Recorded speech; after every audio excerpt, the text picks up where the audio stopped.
la matinale d'Europe 1. Nikos Aliagas. Et les 8h12, coup d'œil maintenant à l'international avec Vincent Hervouet, Nikos. Et le président américain Donald Trump qui reste fidèle aux Saoudiens malgré l'affaire Khashoggi. Alors c'est une tradition depuis Abraham Lincoln, devant les caméras depuis Kennedy.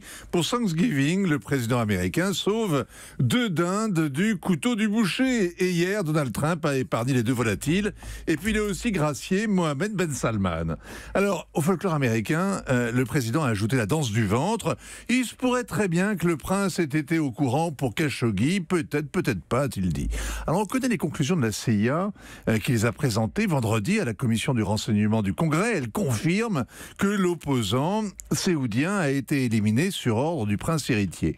Contraint d'en tirer les conséquences, Donald Trump a gagné du temps. Samedi, il a reçu la directrice de l'agence. Dimanche, il a annoncé qu'il attendait un rapport complet dans les 48 heures.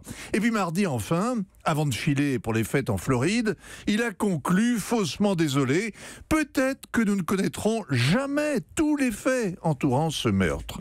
En matière de déni, le Donald est champion du monde, prêt à traiter le renseignement de sa propre agence de renseignement comme une rumeur. La CIA kiffe le téléphone arabe.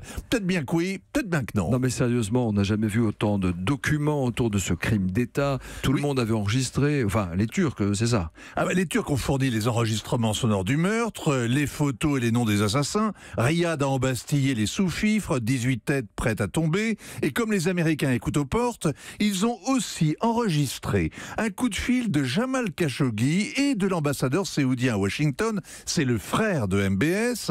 Il rassure le journaliste en disgrâce, l'encourage à se rendre au consulat d'Istanbul. Son Excellence n'a qu'une morale, la raison d'État. Et l'État, c'est son frère, c'est accablant. C'était écrit, Inch'Allah. Qu'est-ce qu'il faut retenir de tout ça ? D'abord que Donald Trump excelle à jouer les imbéciles, que l'alliance avec l'Arabie est stratégique, que le roi Salman ne lâchera jamais son fils préféré et que l'Américain s'y résigne, prêt à en tirer profit. Allemands et Français sont convaincus du contraire et que les jours du prince sont comptés.